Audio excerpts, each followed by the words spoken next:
الحمد لله نحمده ونستعينه ونستغفره ونعوذ بالله من شرور أنفسنا ومن سيئات أعمالنا من يهده الله فلا مضل له ومن يضلل فلا هادي له وأشهد أن لا إله إلا الله وحده لا شريك له وأشهد أن محمدًا عبده ورسوله صلى الله عليه وسلم يا أيها الذين آمنوا اتقوا الله حق تقاته ولا تموتن إلا وأنتم مسلمون يا أيها الناس اتقوا ربكم الذي خلقكم من نفس واحدة وخلق منها زوجها وبث منهما رجالا كثيرا ونساء واتقوا الله الذي تساءلون به والأرحام إن الله كان عليكم رقيبا يا أيها الذين آمنوا اتقوا الله وقولوا قولا سديدا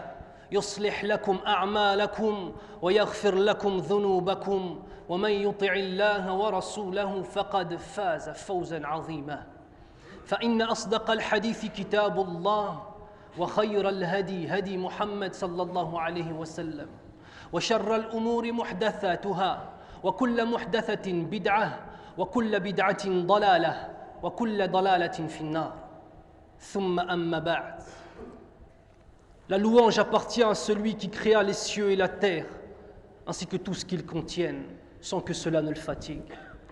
Al-Hayyu, le vivant par excellence, n'ayant ni commencement ni fin, une vie qui n'est soumise à aucune loi telle que le temps ou la mort, car il est le créateur de toutes ces lois et il est au-dessus de ses créatures. Al-Qayyum, celui n'ayant besoin de rien alors que tout a besoin de lui, celui dont tout dépend alors qu'il ne dépend de rien. Al-Hayyul Qayyum, celui qui dans sa sagesse infinie créa la vie et la mort. Celui à qui rien ne ressemble, l'élevé, le parfait, qui dans sa justice a rendu égales toutes ses créatures dans la mort, le riche comme le pauvre. Une louange nombreuse, intense, pure et bénie à celui qui sort les puissants de leur palais pour les faire demeurer dans leur tombe. La louange appartient à celui dont la miséricorde devance la colère, dont le paradis est empli de ceux ayant bénéficié de sa clémence. قال الله سبحانه وتعالى كل نفس ذائقة الموت وإنما توفون أجوركم يوم القيامة فمن زحزح عن النار وأدخل الجنة فقد فاز وما الحياة الدنيا إلا متاع الغرور. Allah subhanahu wa ta'ala dit dans la signification du verset: toute âme goûtera la mort, mais ce n'est qu'au jour de la résurrection que vous serez rétribués. Quiconque sera écarté du feu et introduit au paradis aura réussi. La vie de ce monde n'est qu'un plaisir illusoire. Si nous avions dans nos poitrines des cœurs vivants, wallahi, que ce verset suffirait à nous écarter des pertes de temps que l'on fait dans cette vie. Et si nous avions éduqué nos âmes comme il se doit, nous vivrions comme si le paradis et l'enfer étaient en face de nous, comme aujourd'hui. Je me tiens en face de vous et que vous vous tenez en face de moi. Toute âme goûtera la mort. La seule question est quand et comment. Est-ce que ce sera avant ou après que l'on se soit repenti? Est-ce que ce sera avant ou après avoir véritablement adoré Allah subhanahu wa ta'ala? Est-ce que ce sera avant ou après avoir mis le voile, ma sœur? Un véritable voile aussi bien dans ton vêtement que dans ton comportement. La mort viendra avant ça ou après ça. Est-ce que ce sera avant ou après que tu arrêtes de vendre des substances illicites, de consommer des substances illicites comme le cannabis, l'alcool ou de vendre des marchandises volées? Est-ce que ce sera avant ou après que tu aies fait pleurer ta mère, pleurer ton père, fait pleurer ta famille et fait pleurer tes proches? Alors ce sera quand, mon frère? Ce sera quand, ma sœur? Et comment? Mort en prosternation, en pleurs devant notre Seigneur, ou sous l'effet d'alcool ou de cannabis par un accident de voiture? Accompagné dans ta mort par des criminels, des soi-disant amis. C'est comme ça qu'on va rencontrer Allah. Mort, des parents satisfaits de toi, aimés de tous car aimés d'Allah Azza wa Jal, ou bien laissant derrière lui la colère de tous, et la plus importante des colères, celle réellement à craindre, celle de notre Seigneur. Mort à l'étranger, parti dans un pays pour faire le haram, ou mort sur le chemin allant de ta maison à la mosquée, où tu vas mourir hier. Comment? On demande à Allah Azza wa Jal qui nous honore de la meilleure des fins. Nas'alullah subhanahu wa ta'ala husn al-khitam. قال الله سبحانه وتعالى فإذا جاء أجلهم لا يستأخرون ساعة ولا يستقدمون. Puis Allah subhanahu wa ta'ala dit dans la signification du verset: mais ce n'est qu'au jour de la résurrection que vous serez rétribués. Mon frère, ma sœur, soyez l'intelligent ayant un pied dans cette vie et un pied dans l'autre. Soyez de ceux qui attendent avec impatience la rencontre de leur Seigneur. Soyez de ceux sachant que cette vie n'est qu'une courte étape, faisant partie d'un voyage beaucoup plus long. قال النبي صلى الله عليه وسلم كن في الدنيا كأنك غريب أو عابر السبيل. Ce qui signifie sois en ce monde comme un étranger ou un voyageur. Puis Allah subhanahu wa ta'ala dit dans la signification du verset: quiconque sera écarté du feu et introduit au paradis aura réussi. Quel est ton but? Quel est ton objectif? Est-ce plus important pour toi d'être reconnu par les hommes pour l'argent que tu as amassé que d'être reconnu par Allah et par ses anges comme un adorateur musulman doit être? Abdun muslimun mustaqim. Rentrer au paradis, ikhwan, c'est ça la véritable réussite. C'est ça la seule réussite qui restera. C'est ça la seule réussite qui fait que dans cette vie on sera aimé des gens car aimé d'Allah Azza wa Jal. Et c'est ça la seule véritable réussite, mais ne peut comprendre cette réussite que l'homme intelligent qui a compris qui il est et qui est notre Seigneur.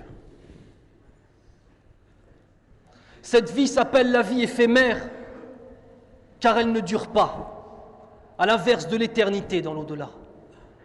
Alors qu'on ne soit pas comme les hypocrites qui ont échangé leur religion, comme le dit Allah subhanahu wa ta'ala: أولئك الذين اشتروا الضلالة بالهدى فما ربحت تجارتهم وما كانوا مهتدين.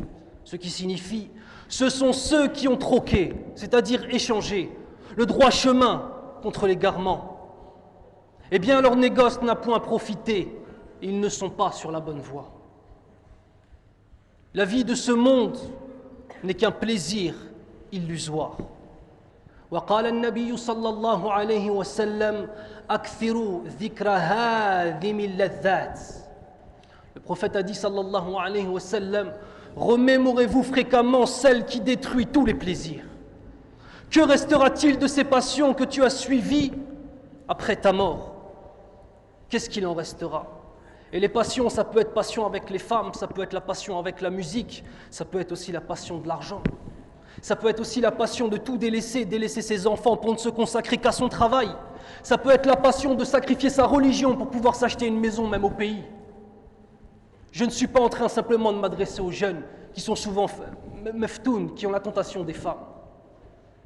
Il restera quoi? Il restera rien de ce qu'on espère quand on a vécu dans le mauvais chemin. Il ne restera que des comptes à rendre. Il nous faudra payer ce qu'on a fait. Et remémorez-vous. Le prophète sallallahu alayhi wa sallam nous dit: remémorez-vous fréquemment celle qui détruit tous les plaisirs. Alors il faut se le rappeler, mais se rappeler la mort avec réflexion, avec peur et aussi avec espoir. Bitadabbur, kama qala Allah subhanahu wa ta'ala: afala yatadabbaruna al-Qur'an am ala qulubin aqfaluha. Allah Azza wa Jal dit dans la signification du verset: ne se rappellent-ils donc pas le Coran, ou bien leurs cœurs sont cadenassés, fermés, cadenassés par leur passion, cadenassés par l'oubli, cadenassés par l'illusion. Barakallahu li wa lakum fil Qur'an al-Karim wa nafa'ani Allah wa iyyakum bima fihi min al-ayati wa dhikri al-hakim. أقول قولي هذا وأستغفر الله ولكم فاستغفروا وهو الغفور. أعوذ بالله من الشيطان الرجيم. بسم الله الرحمن الرحيم. والصلاة والسلام على أشرف الأنبياء والمرسلين نبينا محمد وعلى آله وأصحابه أجمعين. ثم أما بعد. قال الله سبحانه وتعالى: إنك ميت وإنهم ميتون. هذا كلام الله لرسوله صلى الله عليه وسلم أحسن خلق الله سبحانه وتعالى. وموت المخلوقات سنة الله سبحانه وتعالى لعباده.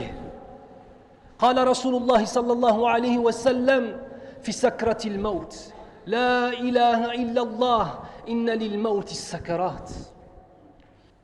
قال ابن مسعود رضي الله عنه: دخلت على رسول الله صلى الله عليه وسلم وهو يوعك فمسسته بيديه فقلت: يا رسول الله إنك لتوعك وكعا شديدا. فقال رسول الله صلى الله عليه وسلم: أجل إني أوعك كما يوعك رجلان منكم. قال: فقلت: ذلك أن لك أجرين؟ قال: أجل. ثم قال رسول الله صلى الله عليه وسلم: ما من مسلم يصيبه أذى من مرض فما سواه إلا حط الله بها سيئة كما تحط الشجرة ورقها. وقالت عائشة رضي الله عنها: ما رأيت وجع على أحد أشد منه على رسول الله صلى الله عليه وسلم.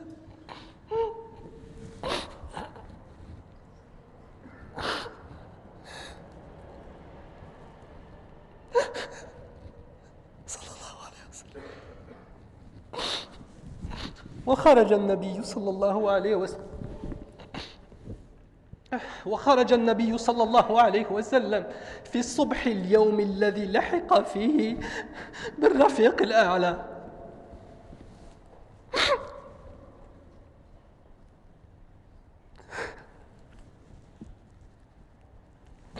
ينظر إلى ثمرات جهاده وصبره، فألقى على أصحابه الذين أحبوه وأحبهم نظر الوداع، فكادوا يفتنون من الفرحة به صلى الله عليه وسلم، ظنا منهم أنه قد عفي من مرضه، ولم يظنوا أنه ينظر إليهم نظرة الوداع حتى يلتقي بهم على حوضه وفي جنة الله سبحانه وتعالى. ولو علموا ذلك لسقطت قلوبهم.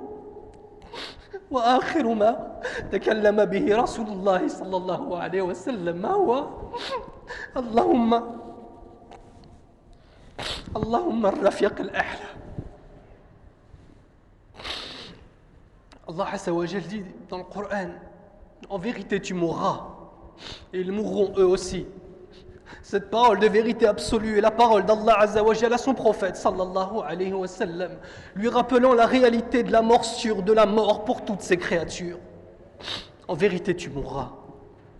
Toi qui as reçu la révélation, qui as combattu dans le sentier d'Allah, toi qui es la meilleure de mes créatures, tu mourras et le reste de l'humanité aussi mourra. Pris par les douleurs de la maladie, le prophète sallallahu alayhi wa sallam, proche de l'agonie, emplissait sa main d'eau pour l'appliquer à son noble visage en répétant: il n'y a d'autre divinité digne d'adoration hormis Allah. Certes, les affres de la mort sont une réalité terrible. Il souffrait sallallahu alayhi wa sallam. Ibn Mas'ud radiyallahu anhu décrit une des scènes de l'agonie du prophète sallallahu alayhi wa sallam. Il dit: je rentrais voir le prophète sallallahu alayhi wa sallam et le vis souffrir énormément.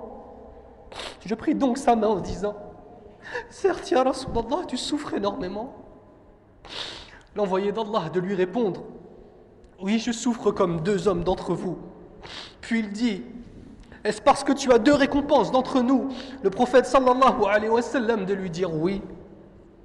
Il dit: toute maladie ou mal affligeant le musulman est rétribuée par Allah par l'effacement de ses péchés, c'est-à-dire par le fait qu'il se détache de lui, comme se détachent les feuilles de l'arbre lorsqu'on le secoue. Aïcha radiallahu anha a dit: je n'ai jamais vu les douleurs de l'agonie chez un homme comme je les ai vues chez le prophète sallallahu alayhi wa sallam. Et durant la prière de l'aube, subh, tandis que les musulmans priaient, sous la direction d'Abu Bakr, radiallahu anhu, le prophète sallallahu alayhi wa sallam écarta le rideau séparant la mosquée de l'appartement de Aïcha, radiallahu anha, et regarda les rangs des croyants en prière. Il sourit. Il souffre, il est au bord de la mort et il voit le mu'minin. Qu'est-ce que ça lui fait? Wallah, il sourit. Il sourit de quoi? Il sourit à la vue de ses compagnons qui l'ont toujours supporté, qui l'ont aimé comme personne ne l'a jamais aimé, et que lui de même a aimé de tout son cœur. Il sourit à la vue de cette communauté d'adorateurs du Tout-Puissant, fruit de son jihad fi sabilillah et de sa patience par la grâce d'Allah subhanahu wa ta'ala. Lorsque les croyants le virent, ils furent saisis d'une telle joie qu'ils faillirent interrompre la prière. La vue de l'être le plus aimé, pensant que sa maladie était finie. Ils l'ont vu sourire, il était tellement sincère dans son sourire, ils ont pensé que ça, il était plus malade, il était guéri, sallallahu alayhi wa sallam. Ils étaient à 1000 lieues de savoir qu'il les avait regardés pour la dernière fois, leur disant adieu. Un regard d'adieu, une séparation jusqu'au jour où ils le retrouveront, Inch'Allah ta'ala, s'abreuvant à son bassin, Al-Hawd, et le retrouveront au sein du paradis de notre Seigneur, subhanahu wa ta'ala. Et sachez que la dernière parole qu'a dit Muhammad ibn Abdullah, Rasulullah sallallahu alayhi wa sallam, Nabiyullah sallallahu alayhi wa sallam, Al-Mustafa, la dernière parole qu'il a dit, c'est Allahumma rafiq al-a'la, ce qui signifie, regardez, ce qu'il dit au moment de mourir.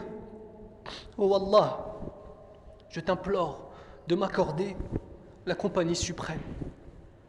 Il est heureux de retrouver son Seigneur. Il est heureux de retrouver son Seigneur. Sallallahu alayhi wa sallam. Sallu ala nabi. Sallu ala nabi. Inna Allah wa malaikatahu yusalluna ala nabi. Ya ayyuha alladhina amanu sallu alayhi wa sallimu taslima. اللهم صل على محمد وعلى آل محمد كما صليت على إبراهيم وعلى آل إبراهيم وبارك على محمد وعلى آل محمد كما باركت على إبراهيم وعلى آل إبراهيم في العالمين إنك حميد مجيد اللهم ادخلنا جنتك اللهم ادخلنا جنتك اللهم ادخلنا جنتك ونكون فيها مع رسول الله صلى الله عليه وسلم اللهم حبب إلى قلوبنا سنة رسولك